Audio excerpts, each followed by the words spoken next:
I'm really pleased and proud and slightly embarrassed to say I'm the first ever mayor of London to lead a trade delegation to Africa. We have with us business leaders and founders from the sustainable field, from tech, from fintech. Sometimes we get blasé. The contribution Londoners make to our great city of Ghanaian origin, and that contribution leads me to say with confidence and pride and respect to Accra, we are the greatest city in the world because of that contribution. Londoners of Ghanaian origin contribute to our health service, our transport service, in public life. And one of the things that I've always said is you should be really proud to be a Londoner, but also be really proud of your Ghanaian origin and your African ancestry. But we come here not as patrons, we come here as partners, because I've seen the huge opportunities Accra, Ghana, and other great cities in Africa, Lagos, Cape Town, Johannesburg, can bring to London. We're approaching now almost £2 billion worth of trade between Ghana and the UK. But across the continent, we have trade of almost £50 billion with Africa. We want to get that to £60 billion by 2030, and Ghana is integral to us doing that. We've been greeted over the last 2 days with so much warmth and hospitality and affection from the people of Accra. And that is our emotions that will stay with us forever. And we're going to build on that going forward, because we want to create prosperity and wealth. One of the things that my government is seeking to do is to reset relations with our friends, and Ghana are our friends. I was really pleased last night to launch with the Acting High Commissioner, Connecting Global Cities, London to Accra. And I had the opportunity to meet some of the diaspora, and I was blown away at the talent there is in the diaspora community in Accra. We have an affection for London and Accra, and I think we should build upon that, Your Excellency. I think that's our secret weapon. My message to Ghanaians is when they come to London, they will hear the words Akwaba, in terms of us being open to people, to business, to ideas. But also I'm hoping that we have laid the foundations for a prosperous future going forward. London is a city that, has a very high favorability rating here in Ghana. A lot of people feel at home when they go to London. One of the inspirations London has for us is our 24-hour economy. It's a city that never sleeps. And at any time of the day or night, London is still open for business. And so there's a lot that we can share.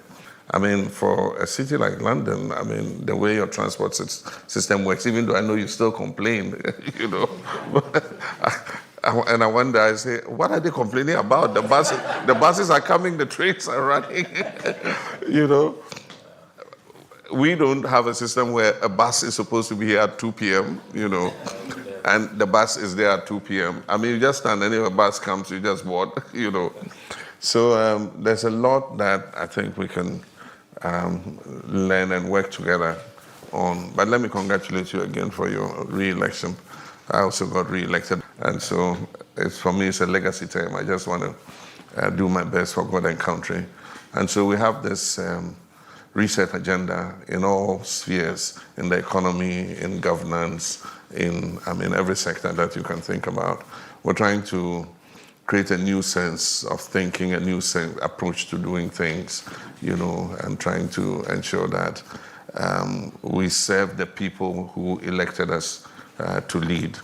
And so far, I think that things are looking up. We had quite a turbulent time with the economy. A few years ago, we defaulted on our debts and all that. And so we inherited quite a difficult situation. But gradually reintroducing fiscal and monetary discipline, the economy is turning around quite nicely. The local currency has appreciated in value. Inflation is coming down. And so we hope that with that new environment, it will bring foreign direct investment back into the country. We have quite an active fintech community here, and there are a lot of digital services, new companies coming out, who are involved in the digital space, and we have a focus on agribusiness to try to get the young people and the farmers to have a full value chain in terms of production and all that. And so I think there's a lot we can do together, and we'll continue to work closely with your representatives here. There are a few things that we're introducing in terms of labor exports on fixed contracts. We have a lot of young people who are qualified civil engineers, masons, carpenters, and all kinds of professions, caregivers, and all that. And we're trying to stop irregular migration.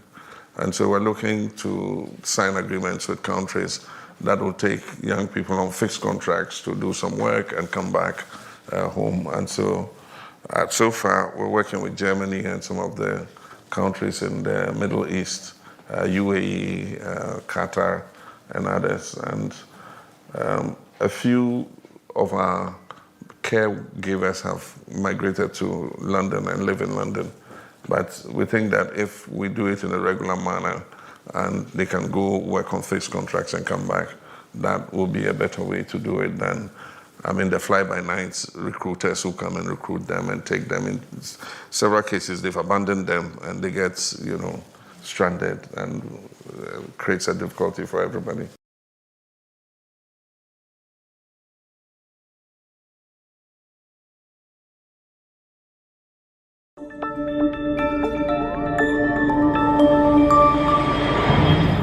Citizen TV, Accra, Ghana. Citizen TV, the citizen's power.